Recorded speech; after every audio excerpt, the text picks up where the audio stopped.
Magruder in the left slot. Hill, right side, hit at the line of scrimmage. Tries to keep going. Does he get in? No sit. Touchdown, Midway. Oh, my. That took forever. The Midway Weekly Podcast is brought to you by Bentwood Realty, Bird Culchin Ford, Bubba's 33, and Texas Farm Bureau Insurance. Now, here's David Smoak. Welcome back to another season, Midway football, Midway Panthers football, and every week, head football coach Shane Anderson will be in studio with me as we look ahead to their next opponent, look back at previous game as well, and what's going on within the Midway High School football program. And Shane Anderson joins me as they're on the eve of the opening game with Mansfield at Panther Stadium, 7 o'clock on Friday. So here we are. How would you rate, or how would you try to describe the difference where you are at this time than you were at this time last year? Well, I think, to state the obvious, I think just being here for a year now and going through an off season and the familiarity with the kids and them being familiar with us and, I think we really have our staff in place and, I just think we're in a better place. And then obviously you throw in the fact of getting out of that district and having a little bit of, hope as far as that goes. And so I think we're just in a good place, and we've had a great off season, and we're just excited. To kind of go back to let everyone know, most 5A and 6A schools have spring drills, and they have a 7, how many practices it might be, and then they have a scrimmage. Not everybody, but most 5As and 6As.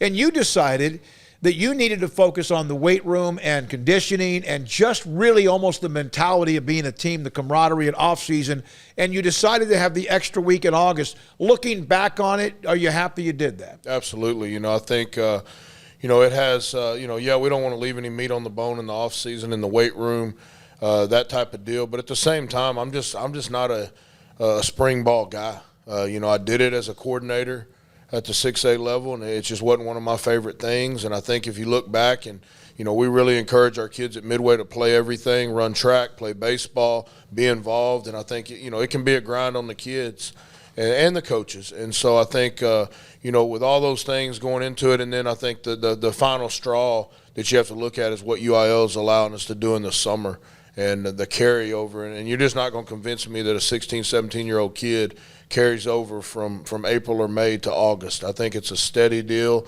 and with us being able to do what we do in the summer, I just think it's a no-brainer, and that's what we're going to continue to do. Will it change from year to year based on how much you have coming back or the experience, or once you turn the corner back, get this program back to where it expects to be? It might. Like I said, I'm not a spring guy. Yeah. I just don't think there's any light at the end of the tunnel.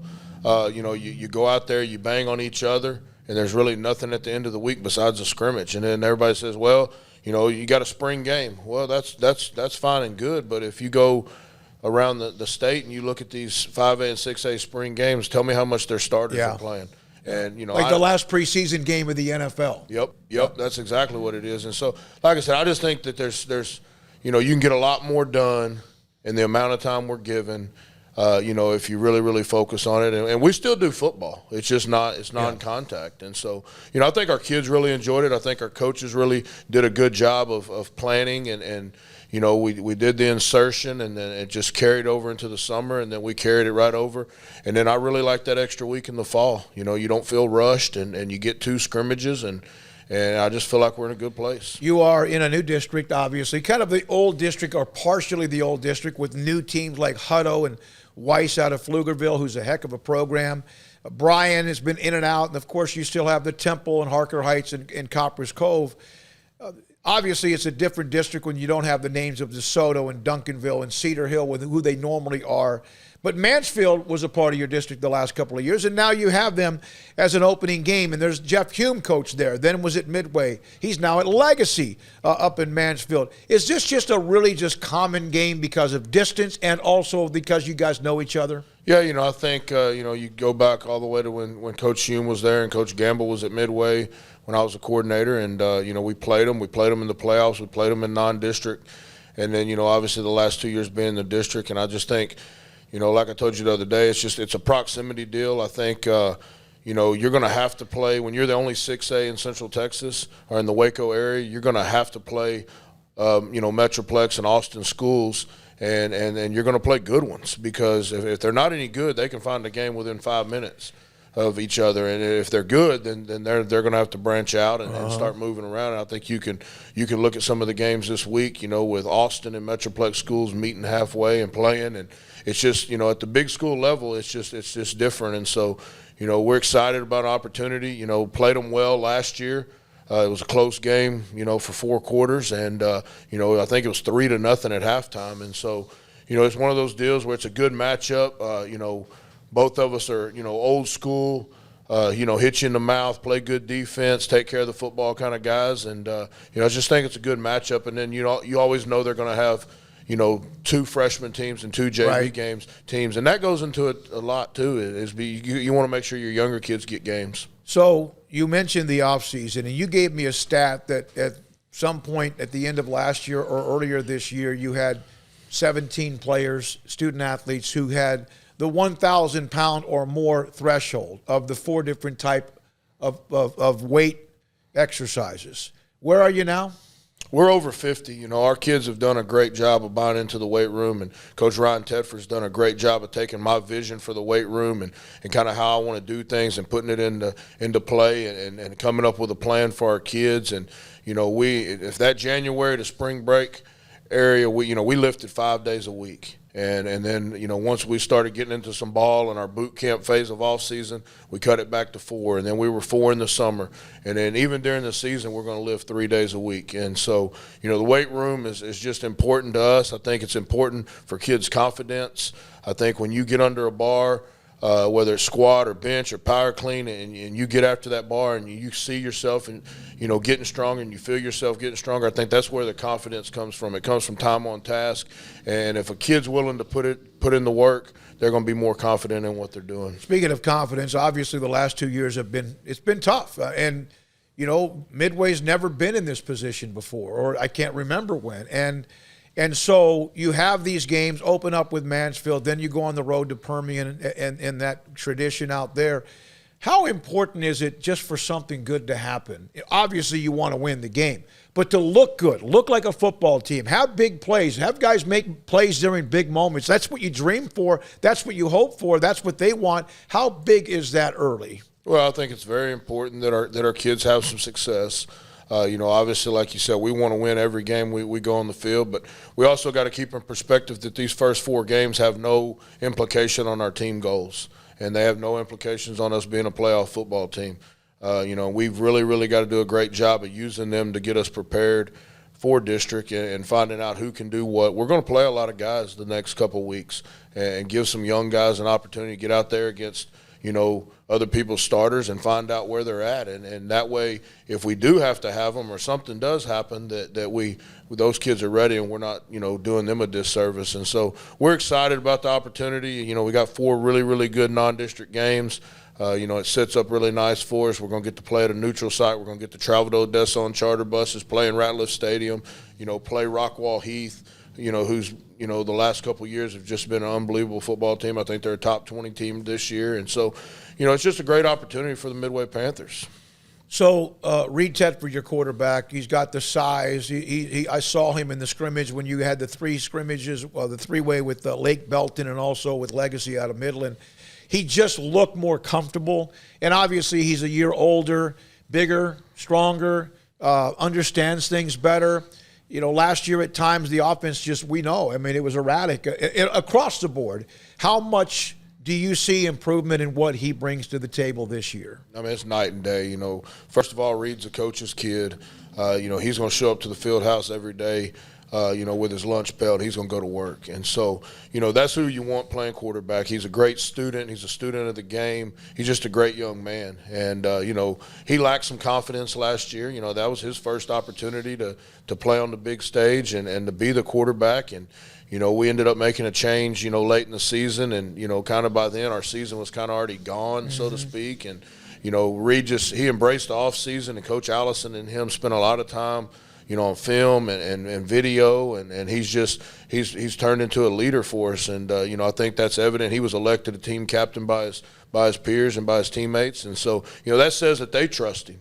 And I told him, I said, man, I'm gonna give you the keys to the car because I trust you, I love you, I know you can do it. And so like I said, I think it's like anything else, just time on task, reps, and he's not gonna be perfect Friday night. But you can bet this, he's going to play as hard as he can, and he's going to be a great leader. And you would think have much better protection, the offensive line, because of what you did during the offseason. They're bigger, stronger, more. You got some experience there as well.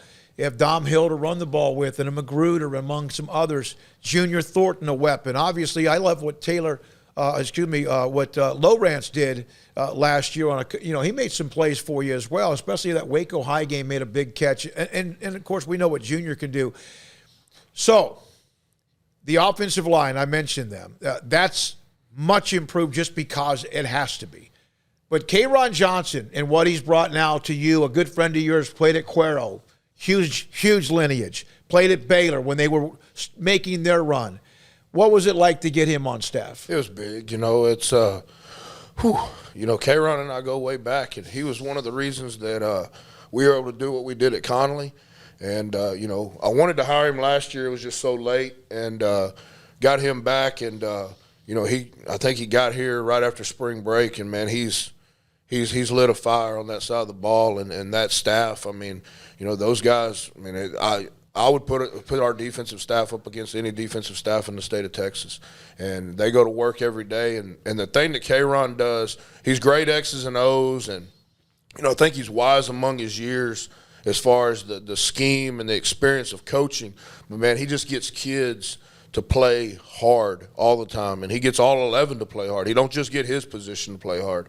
And, I think our defensive players, they know the expectation. And, and it helps coming from a guy that played at a high level, coming from a younger guy that has some skins on the wall, and that's tough-minded, and he's going to coach them hard. But then when they walk off the field, he's going to put his arm around their neck and he's going to love them. And like I said, we're blessed to have him, and we're excited he's here. What I love about Shane Anderson, he's never emotional. You can never tell how he feels about something. Your eyes started watering because of that relationship with K'Ron.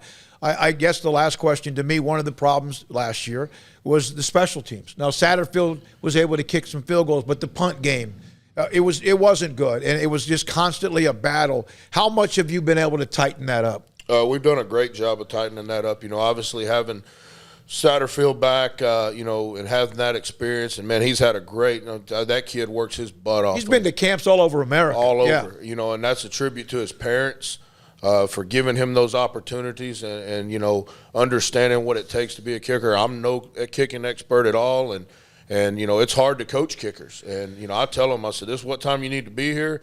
This is what time we're doing special teams. Other than that, you do what you need to do. Take care of your body. Do what you need to do. I need you to kick it through the uprights on Friday night. But I've made Coach Cody Jones our special teams coordinator. He's also our offensive line coach. He's a guy that's ready to be a head coach. And I told him, I said, man, I need you to take the special teams and run with it. And he's done a great job. And he's attention to detail guy. We're working special teams every single day. Tuesdays and Thursdays after school, we go into special teams meetings, special teams walkthroughs, and you can just sense it. And we did a really good job during fall camp. Having that extra week gave us some more time to put some emphasis on the special teams. And so I think we found some guys that can help us there. And it's not just the kicking game, it's the coverage teams, and it's the kick return or punt return teams as well. Good luck, man. It starts 7 o'clock kickoff. We'll be on the air at 6:30 on 106.7 FM, The Eagle, and then online as well. And we'll be a part of the Midway Panthers YouTube channel. They'll have our audio piped into their video, and what that group does is as good as anybody in America when it comes to high school football coverage. I can't explain to you how good that is as well. Look forward to it. Look forward to it, too, man. We're excited, and go Panthers. Shane Anderson, head football coach at Midway, 7 o'clock against Mansfield, 6:30 pregame on our radio broadcast, and this is 365 Sports. Magruder in the left slot. Hill, right side, hit at the line of scrimmage, tries to keep going. Does he get in? No sit, touchdown, Midway. Oh my! That took forever. The Midway Weekly Podcast is brought to you by Bentwood Realty, Bird Culchin Ford, Bubba's 33, and Texas Farm Bureau Insurance.